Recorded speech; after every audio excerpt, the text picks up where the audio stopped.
नाही, प्रत्येकाच्या घरात बाबासाहेबांनी लिहिलेलं किमान एक पुस्तक जोपर्यंत असणार नाही. साहेबांच्या इथे लेखी जास्त प्रमाणात बसल्यात, मोठ्या संख्येने बसल्यात, त्याच्यामुळे आता जरा तुमची साथ पाहिजे. कारण या लेखींसाठी जेवढं केलंय ना तेवढं कधीच कोणी केलं नव्हतं. इंग्रजांच्या काळात असेल, मुघलांच्या काळात असेल, पेशव्यांच्या काळात असेल, मला तर वाटतं आजच्या काळात सुद्धा आम्हाला कोणाची सर्वात जास्त गरज असेल. असं म्हटलं जायचं की त्यावेळेला कृष्णानं द्रौपदीला वाचवलं होतं, पण आम्हाला कृष्ण नको, आम्हाला बाबांचं संविधान हवंय. कारण कृष्णामुळे द्रौपदी एकटी वाचली होती, पण बाबांच्या संविधानामुळे आमच्या सगळ्यांच्या डोक्यावर छप्पर आलं होतं. वाह वाह. आणि म्हणून आजच्या काळात पुन्हा एकदा तुम्हाला आम्हाला महिलांना गरज असेल तर ती बाबांची गरज आहे. आपण जर इतिहास बघितला, इंग्लंडमध्ये महिलांना स्वतःच्या हक्कासाठी रस्त्यावर उतरावं लागलं होतं. 300 वर्ष त्यांना लढाई द्यावी लागली होती. आणि भारतामध्ये महिलांना महिलांचे हक्क सुद्धा जेव्हा माहीत नव्हते तेव्हा बाबासाहेब एकटे आपल्यासाठी लढत होते. आणि फक्त लढत नव्हते हो, फक्त लढत नव्हते. जेव्हा तुमच्या आमच्या हक्कांना मागणी दिली गेली नाही, पूर्ण केली गेली नाही, तेव्हा देशाचा हा पहिला कायदे मंत्री आपल्या खुर्चीवरून राजीनामा देऊन निघून जातो.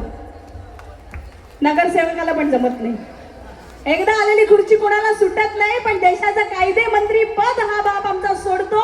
कारण त्यांना खऱ्या अर्थानं आपल्या लेकींची काळजी होती. आणि म्हणून या इथे इतक्या भीमाच्या लेखी मंचावर बसले आहेत, याचं सगळं श्रेय यांना जातं. क्रांती सूर्य महात्मा ज्योतिबा फुलेंना जातं. त्यांनी सगळ्यात पहिल्यांदा सावित्रीबाईंना शिकवलं. सावित्रीबाईंनी अंगावर शेणाचे चिखलाचे डाग सहन केले, पण त्या मागे सरकल्या नाहीत, म्हणून आपण शाळेचा उंबरठा चढू शकलो. जर सावित्रीबाई तिथं पोहोचल्या नसत्या, ज्योतिबांनी आपल्याला शाळेची पायरी दाखवली नसती, तर ह्या लेखी आणि त्या लेखी आता काय करत असत्या? वयाच्या 9व्या वर्षी कोणत्या तरी म्हाताऱ्या कोताऱ्याशी लग्न लागलं असतं. तो म्हातारा मेला की मग सती जायचं. सती नसेल जाता येत तर मग केशवापन करायचं, आयुष्यभर टक्कल होऊन राहायचं. का तर बाई सुंदर दिसता कामा नये, बाईंना शिक्षण घ्यायचं नाही. बाबासाहेब जेव्हा हिंदू कोड बिल मांडतात तेव्हा सगळ्या विधिमंडळामध्ये गदारोळ उठतो. विधिमंडळात काय म्हटलं जातं की तुम्ही आमच्या धर्माविरुद्ध वागताय. आणि त्याच्यावर त्याच्याही पेक्षा मोठ्या आवाजात बाबासाहेब म्हणतात, जो धर्म स्त्रीला माणूस म्हणून बघू शकत नाही तो धर्म नाही, तो पुरुषांनी तयार केलेला कपट आहे.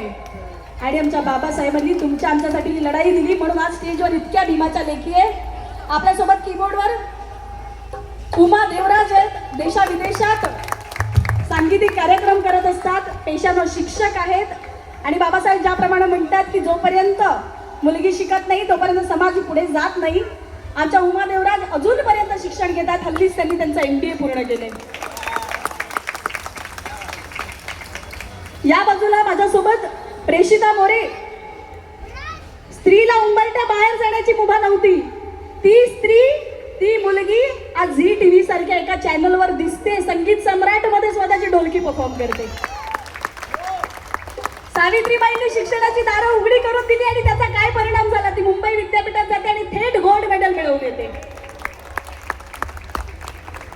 विनिता जाधव आमच्या सोबत आहेत.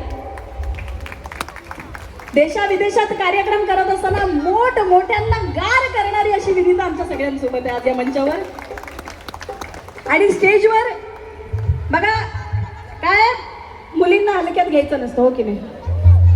बाई भाकरी जितकी चांगली थापते तितकीच सगळी समजदार. को इशारा का काकी किती बऱ्याच जणांना चोपलेले दिसते.